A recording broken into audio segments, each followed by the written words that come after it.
உலகெங்கும் இருக்கும் பக்தி இன்ஃபோ நேயர்களுக்கு வணக்கம். நான் உங்கள் பிருந்தா சங்கர். இன்று நம்மோடு சிறப்பு விருந்தினராக இணைந்திருப்பது ஜோதிட உலகின் சூப்பர் ஸ்டார் பிரம்மஸ்ரீ ராம்ஜி பரமஹம்சர் அவர்கள். வணக்கம் சார். வணக்கம். வணக்கம். எப்படி இருக்கீங்க? நல்லா இருக்கு. ஜூன் 2ஆம் தேதி குரு பயிற்சி ஆரம்பிக்க போகுது. இந்த குரு பயிற்சி அப்படின்னாலே மக்கள் ரொம்பவே ஆர்வமாக காத்திருப்பாங்க. ஏன் அப்படின்னா குரு பகவான் அப்படின்னாலே ஒரு சுபமான ஒரு விஷயங்களை கொடுக்கக்கூடிய ஒரு கிரகமாக இருக்காரு. இந்த குரு பகவான் அனைத்து மக்களுக்கும் எந்த மாதிரியான ராஜ யோகத்தை கொடுக்க காத்திருக்காரு? குரு பகவான் பொதுவாகவே ஜூன் 2 கடகத்தில் உச்சம். குரு அப்படின்னாலே என்ன அப்படின்னா சகல செல்வங்கள்னு அர்த்தம். இப்போது இந்த வருஷம் வேறு உச்சம் பெற்ற குரு 12 வருஷத்துக்கு ஒரு தடவை வரார். அதனால் யார் யாருக்கெல்லாம் இவர் செல்வ வளங்களை தரப்போகிறார், யார் யார் வீட்டில எல்லாம் குழந்தை பிறக்க போகுது, யார் யாருக்கெல்லாம் மகிழ்ச்சி குடும்பம் ஒன்றிணைய போகுது அப்படிங்கிறத ராசி ரீதியாக நாம் பார்த்து விடலாம். சாமிஜி, தனுசு ராசிக்காரர்களுக்கு இந்த குரு பகவான் கொடுக்கக்கூடிய ராஜயோகங்கள் என்னென்ன? தனுசு ராசிக்காரர்களை பொறுத்த வரைக்குமே நீங்கள் ராஜயோகம் கொடுங்க, கொடுக்காம போங்க. நீங்கள் குரு பயிற்சி பலன்கள் சொல்லுங்க, சொல்லாமல் போங்க. ஆனால் தனுசு ராசிக்காரங்க வாழ்க்கையில் எனக்கு நிம்மதி மட்டும் கிடைக்குமான்னு ஒரு வரியில் சொல்லிட்டு போங்க. இதுதான் அவங்க மனநிலையை தான். சார் நிம்மதினா என்ன சார், அங்கே எங்கே சார் கிடைக்கும் அப்படின்னா தனுசு ராசிக்காரங்களை கேட்டு பாருங்க, அதான் சொல்லுவாங்க. காரணம் என்ன அப்படின்னா 4ஆம் இடத்து சனி, இந்த அர்த்தாஷ்டம சனிம்பாங்க, பெண்டெடுக்குது சார். ஏன்னா 4ஆம் இடம் என்பது சுகஸ்தானம். ஒரு மனுஷன் கால் நீட்டி படுத்து தூங்குறதே இந்த 4ஆம் இடம் தான். காலையில் நீங்கள்லாம் எத்தனை மணிக்கு நைட்டு தூங்குவீங்க? நைட்டு 10 மணிக்கு. நான்லாம் தூங்க 2 மணி ஆகும் சார் அப்படிங்கிற மாதிரி ஒரு படத்தில் சொல்கிற மாதிரி கண்டினியூஸ் ஒர்க்கிலே இருப்பாங்க. வேணா பாருங்கள், தனுசு ராசிக்காரங்க இதை கேட்டுட்டு இருக்காங்க. 20 hours ஒர்க் பண்ணால் அது கம்மி, மீதி 4 மணி நேரம் ஃப்ரீயாக தானே இருக்கேன் அப்படின்ட்டு அடுத்த வேலையை கொடுப்பாங்க. ஐயோ நான் மனுத்தனா மிஷினா அப்படிங்கிற மாதிரி 4ஆம் இடத்துல சனி பகவான் ஏற்கனவே டென்ஷன் பண்ணிட்டு இருக்கார். 4க்குரிய குரு 8ல் மறைய போகிறார். அப்போ என்ன ஆகும் அப்படின்னா, ஒரு நல்ல விஷயம் என்னென்னா ப்ரமோஷன் தேடி வரப்போகிறது. அதாவது வாழ்க்கையில் கெட்டது வரும்போது ஒரு கெட்டது நடந்தால் வரிசையாக எல்லாம் கெட்டதாக நடக்குமா. பெரியவங்க சொல்லுவாங்க, கெட்டது நடந்தால் எல்லாம் சேர்ந்து வரும்பாங்க. அது மாதிரி நல்லது நடந்தால் நல்லதாக நடந்துக்கிட்டே இருக்கும். அந்த மாதிரி சேர்ந்து வரும்பாங்க. அவ்வகையில் உங்களுக்கு டென்ஷன் ப்ரமோஷன் வரணும், உங்கள் சுகத்தை கெடுக்கணும்னு முடிவு பண்ணிட்டாங்க. தொடர்ந்து இதுவே நடக்கும். 4 கூடியவன் உச்சம் பெறும்போது என்னையை தேடிட்டு இருக்காங்க அப்படிங்கிற அடுத்த டீம் லீடர் நீங்கள் தானே, போஸ்டிங் எடுத்தீங்கண்ணே வாங்கினேன் அப்படிங்கிற மாதிரி. எனக்கு டீம் லீடர் பதவியா? எனக்கு அவ்வளோ பெரிய ஆளுமை இருக்க, என்னால் முடியுமா? முடியல. அடுத்த சீனியர் நீங்கள் தான், அதனால் நீங்கள் தான் பதவி ஏற்றுக்கணும், செய்யுங்கண்ணே சிறப்பாக செய்யுங்கன்ட்டு பதவியை வலுக்கட்டாயமாக சொல்லுவாங்கள்ல, அடைத்து வரவில்லை இழுத்து வந்திருக்கிறீர்கள் அப்படிங்கிற மாதிரி பிடிச்சி கூட்டு வந்து சேரில் உட்கார வச்சுருவாங்க. இப்போ டீம் லீடர் பதவி கொடுத்தாங்க. நண்பர்களே, தனுசு ராசிக்காரங்க ஒன்று புரிஞ்சுக்கணும், தலைவர் பதவி கொடுக்குறதே எதுக்காக திட்டு வாங்கிறதுக்கு தான். ஸோ அப்போது எல்லா டிபார்ட்மெண்ட் ப்ராப்ளம் மீட்டிங்கு இப்படியே இருப்பீங்க. இந்த ஒரு வருஷமும் மார்னிங் மீட்டிங் நீங்கள் போனது தான் உங்களுக்கு பார்த்துருப்பாங்க மக்கள். முடித்து ஈவினிங் மீட்டிங்கில் தான் வெளியே வருவீங்க. மீதி நேரம் ஃபுல்லாக ஒரே டென்ஷன் தான். இதுக்கு நடுவில் பர்சனல் டென்ஷன்ஸ், இதுக்கு நடுவில் எல்லாம். அப்போது உங்களுடைய மனதை ஒருநிலைப்படுத்த வேண்டும். ப்ரமோஷன் வரப்போகுது, கார் வாங்க போகிறீங்க, வீடு வாங்க போகிறீங்க, எல்லாம் நல்லா இருக்குது. ஆனால் மனசில் நிம்மதி அது மட்டும் இல்லைப்பா அப்படிங்கிற மாதிரி ஆக்கி விட்றாரு. இந்த முத்துப்படம் டைலாக் மாதிரி தான். இப்போ உனக்கு என்ன வேணும்? உங்கள் ஆசீர்வாதத்தால் எனக்கு எல்லாம் இருக்கியா, ஆனால் என் வாழ்க்கையில் நிம்மதி மட்டும் இல்லை. ப்ரமோஷன் வந்தால் எல்லாம் வந்துடும் சொன்னீங்க அப்படிங்கிற மாதிரி நீங்கள் நினச்சி ஃபீல் பண்ணுவீங்க, நான் இந்த ப்ரமோஷனுக்கே ஆசைப்பட்டேன் அப்படி. அப்போது இதில் என்ன ஒரு ஆச்சரியன்னா, இந்த வருஷம் ஃபுல்லாக உங்களுக்கு வலிக்காமையே இந்த வண்டி ஓடும். எப்படின்னா 8ஆம் இடத்து குரு பகவான் 12 பார்க்குறார். 12 பார்த்து சுப விரயங்களை தரார்.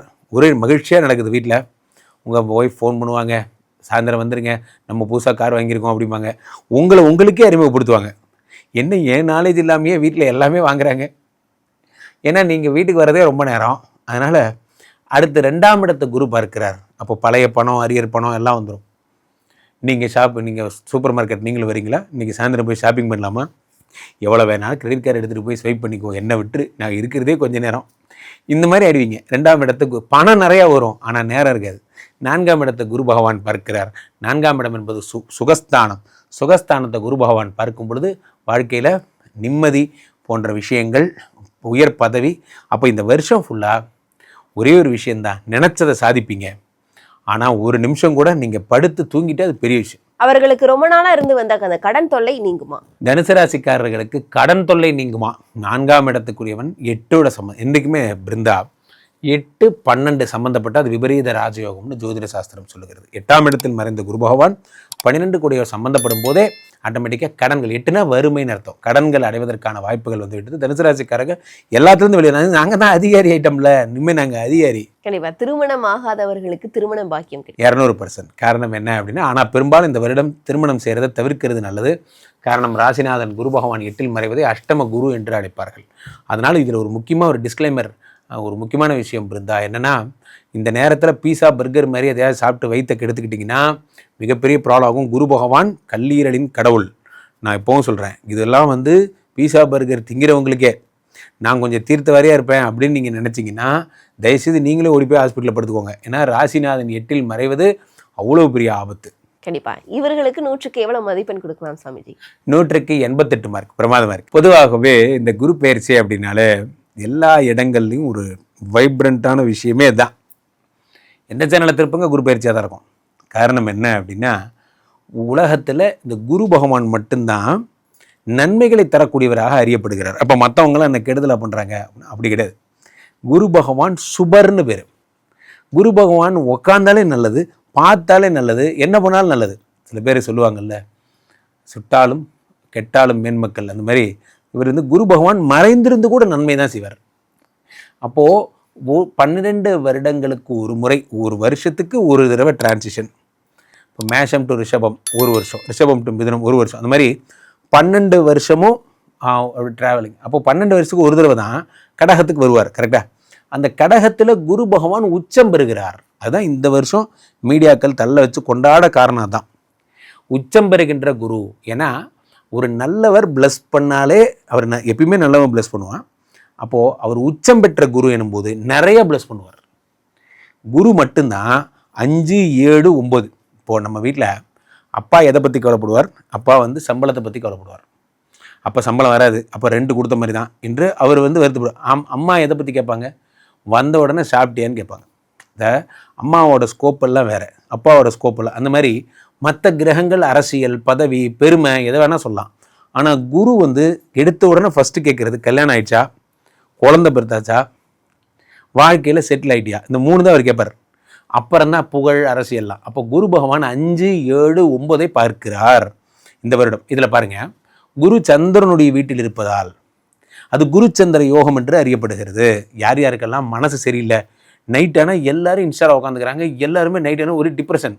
என்னடா டிப்ரெஷன் தெரியாது, டிப்ரெஷன், எல்லார் மனதுமே டிப்ரெஷன். அந்த டிப்ரெஷனை சரி பண்ணுறது குரு சந்திரனுடைய வீட்டில் இருக்கும்போது குரு சந்திர யோகம். அடுத்து இந்த புரட்டாசி மாதம் செவ்வாய் பகவான் கடகத்தில் நீச்சம் பெறுகிறார். நீச்சம் பெற்ற செவ்வாயோடு சேர்ந்த உச்சம் பெற்ற குரு நீச்ச பங்க ராஜயோகம் தருகிறார். இந்த உலகத்தில் இதெல்லாம் இந்த வருஷம் நடக்க போகுது. அடுத்து இந்த குரு விருச்சிகத்தை பார்க்கிறார், அது செவ்வாய் வீடு, அதனால் குரு மங்கள யோகம் என்பது ஏற்படுகிறது. அடுத்து இந்த குரு என்ன பண்ணுறார்? ஸ்ட்ரைட்டாக சனியை பார்க்குறார், சனினால் உண்டாகக்கூடிய தோஷங்களை சரி பண்ணுறார். அடுத்ததாக முக்கியமாக இந்த குரு என்ன பண்ணுறார்? அந்த ராகு பகவான் டிசம்பர் 6 மகரத்துக்கு வரார். அதை குரு பார்க்கும்போது குரு சண்டால யோகத்தை உண்டாக்குகிறார். குரு சண்டால யோகம் அப்படின்னா என்னென்னா அசுரத்தனமான நன்மைகள்னு அர்த்தம். வெறித்தனம் சொல்லுவாங்கள்ல, அந்த மாதிரி அசுரத்தனமான நன்மைகள். இப்போது இந்த குரு சண்டால யோகம் நடக்கின்ற இந்த நேரம் சிம்மத்தில் இருக்கின்ற கேது மேலே போய் கடகத்தில் குருவோட சேர்ந்துறார். இது பேர் கோடீஸ்வர யோகம், குரு கேது சம்பந்தம். ஆக இந்த வருடம் நீச்சபங்க ராஜயோகம், குரு சந்திர யோகம், குருமங்கள யோகம், குரு சண்டால யோகம், கோடீஸ்வர யோகம், இது எல்லாத்தையோட போனஸாக குரு சனியை பார்த்துறார். இவ்வளவும் தரப்போகிறார். எல்லாம் ரைட்டு தான். அப்பா ஏசி போட்டாச்சு, லைட்டு போட்டாச்சு, சோபா போட்டு உட்கார வச்சாச்சு, புக்கை வாங்கி கையில் கொடுத்தாச்சு. நம்ம என்ன செய்யணும்? நம்ம தான் படிக்கணும். எல்லாமே கொடுத்துட்டாங்க. அந்த மாதிரி குரு பகவான் எல்லா விதமான நன்மைகளையும் தந்து விட்டார். இந்த நேரம் நம்ம என்ன பண்ணணும்? தொழில் தொடங்கணும், சின்சியராக ஒர்க் பண்ணணும், உதவுவதற்கு குரு தயார், ஆசீர்வாதம் செய்ய குரு தயார். ஓட வேண்டியது நாம் தான். அதை நீங்கள் மனசில் வச்சுக்கோங்க. ஆக இந்த குரு பயிற்சி பல பேருடைய வாழ்க்கையில் பெரிய மாற்றங்களை உண்டாக்குவது என்பதில் எந்த மாற்று கருத்தும் இல்லை. கண்டிப்பா 12 ராசிகளுக்கும் சிறப்பான ஒரு ராஜ யோகத்தை நீங்க சொல்லியிருக்கீங்க. கண்டிப்பா மக்களுக்கு அது ரொம்பவே பயனுள்ளதா இருக்கும் சுவாமிஜி. மக்கள் உங்களை தொடர்பு கொள்ளணும் அப்படின்னா எப்படி தொடர்பு கொள்றது? மக்கள் என்னை தொடர்பு கொள்ள கீழே போயிட்டு இருக்க இந்த 2 நம்பரை கூப்பிடுங்க. உங்களுடைய சொந்த ஜாதகத்தை பார்த்து கொள்ளுங்கள். உலக புகழ் வாய்ந்த நமது விஸ்வரூப விஷ்ணுமாயா எழுந்தருளி இருக்கக்கூடிய புனிதமான இந்த ஸ்ரீமடத்தில் தினசரி நடக்கின்ற விஷ்ணுமாயா ஹோமங்களில் கலந்து கொள்ளுங்கள். ஒரு தடவை ஸ்ரீமடம் வந்துட்டிங்கன்னா உங்கள் லைஃபே மாறும். ஆசையுடன் காத்திருக்கிறோம். நேரில் வாருங்கள், சந்திப்போம்.